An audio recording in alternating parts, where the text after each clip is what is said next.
My name is Michael. If you were to meet me at a corner coffee shop or jogging along Lake Washington, you probably wouldn't give me a second glance. I'm one of those guys who's always in jeans and a hoodie, with a coffee in hand, and a phone that's constantly buzzing with work chats. I work as a senior engineer at Amazon. Yes, the one where everyone wears badges and discusses new Alexa features over lunch. My job isn't the easiest, but I love it. It gives me a sense of stability, and to be honest, sometimes I hide in it from the rest of the world. I live in Kirkland. It's a suburb of Seattle where the mornings smell like fresh pastries from the local bakery. And in the evenings, you can hear neighbors grilling barbecue in their backyards. Everyone knows each other here, says hello when they meet in the park, and always discusses how quickly the maples turned yellow this year. My wife and I have a cozy two-story house with a porch where we like to sit on summer evenings, and a small garden that Emily has turned into a little oasis. Something is always blooming there, even when it seems like it's raining endlessly in Seattle. Emily is my wife. She's a couple of years younger than me and works as an English teacher at a private school nearby. She's one of those people who knows how to listen and always remembers how you take your coffee, with milk and no sugar. She has light hair that she often gathers into a messy bun and a smile that still makes my heart skip a beat. We met in college at a friend's party. I was a shy guy who preferred computers to noisy companies, and she was bright, lively, with a sparkle in her eyes. I still remember how she laughed at my clumsy jokes and how easy it was to talk to her about anything. We've been together for over 10 years. During that time, we've had everything: joy, arguments, long conversations until morning, and silence when you don't know how to find the words. We chose this house together, painted the walls in the living room together, decided together what kind of dog to get. In the end, we chose a golden retriever, Buster, who has become almost like a child to us. He always greets me at the door when I come home from work and lies at my feet when I sit with my laptop on the porch. I always thought that Emily and I were doing well. Of course, there were difficult moments. Who doesn't have them? Sometimes I stayed late at work, sometimes she was tired after a hard day at school. Sometimes we argued over nonsense. Who didn't walk Buster? Who forgot to buy milk? Who didn't take out the trash? But all of this seemed like minor things compared to what we had: trust, habits, shared dreams. We love to travel. Sometimes we just got in the car and drove wherever our eyes led us, stopped in small towns, ate in roadside cafes, laughed at strange signs. We made plans: where we would go next summer, how we would have children someday, how we would grow old together sitting on that very porch.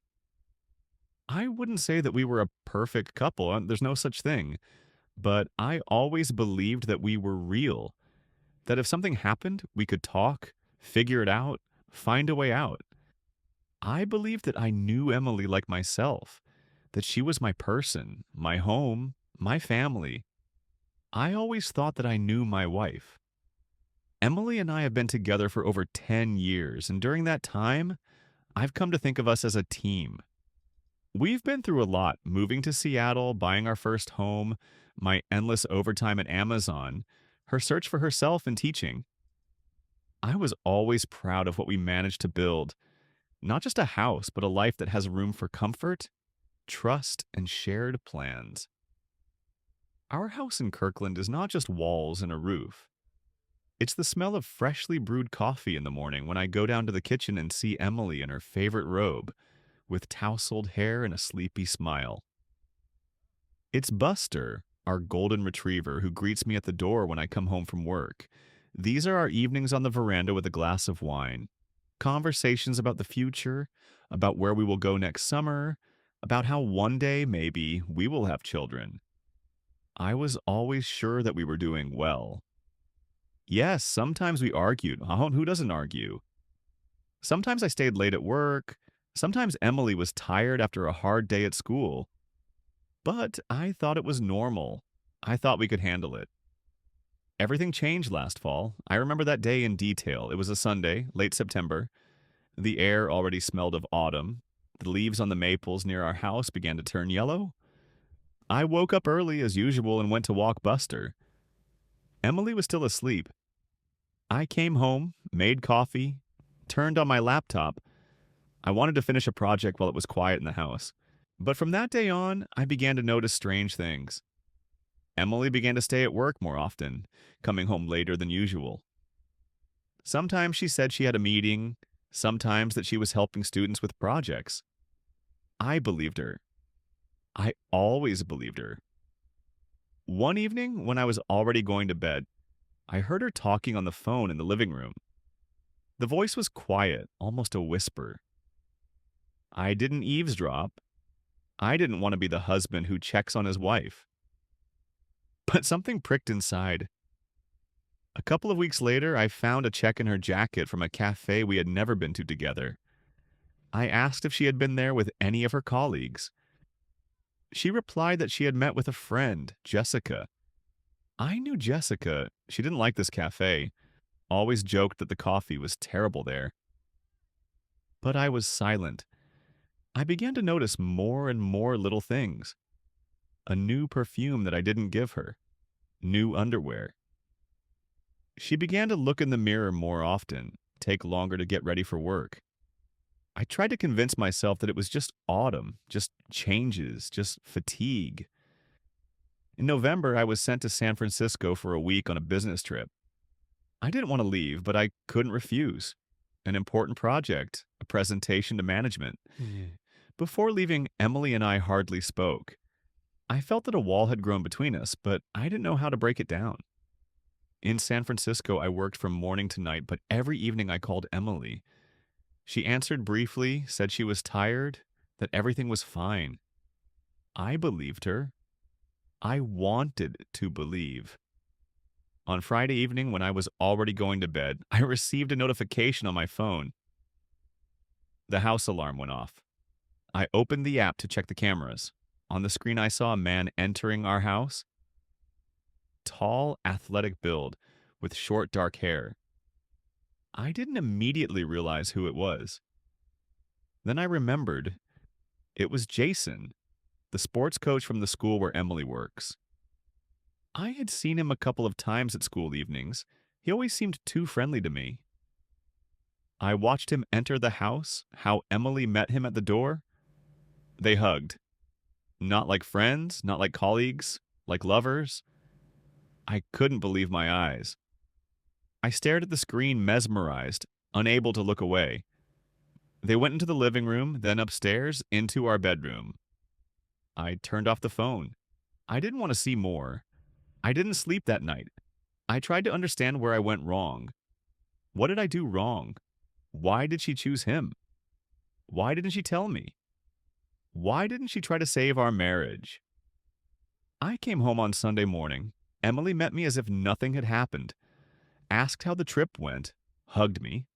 I felt her smell, her warmth, and everything inside contracted with pain. I didn't tell her right away. I didn't know how to start this conversation. I was afraid to hear the truth. In the evening, I asked her how the week went.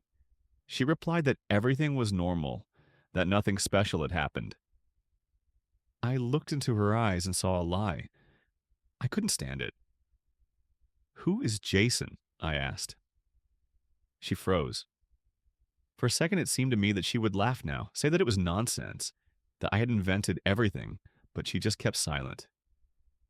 "I saw him at our house," I said. She lowered her eyes. I waited for her to start making excuses, to say that it was a misunderstanding, but she was silent. "Are you sleeping with him?" I asked. She nodded. At that moment, I felt something inside me die. Everything I believed in, everything we built together collapsed in an instant. I didn't scream, I didn't swear. I just sat and looked at her. She cried, apologized, said she didn't want to hurt me, that everything happened by accident, that she was confused. I couldn't listen to her. I left the house, got into the car, and drove wherever my eyes looked. I didn't know where to go, I didn't know what to do. I just drove through the night Seattle until I stopped on the shore of the lake. I sat in the car and looked at the water. The same questions were spinning in my head. Why? What for? What did I do wrong? I remembered our first years together, how we laughed, how we made plans, how we dreamed about the future. I remembered how I proposed to her on top of Mount Rainier, how she cried with happiness. I remembered how we chose this house, how we painted the walls, how we planted the first flowers in the garden. I couldn't believe that all this meant nothing now. I came home in the morning. Emily didn't sleep. She was waiting for me.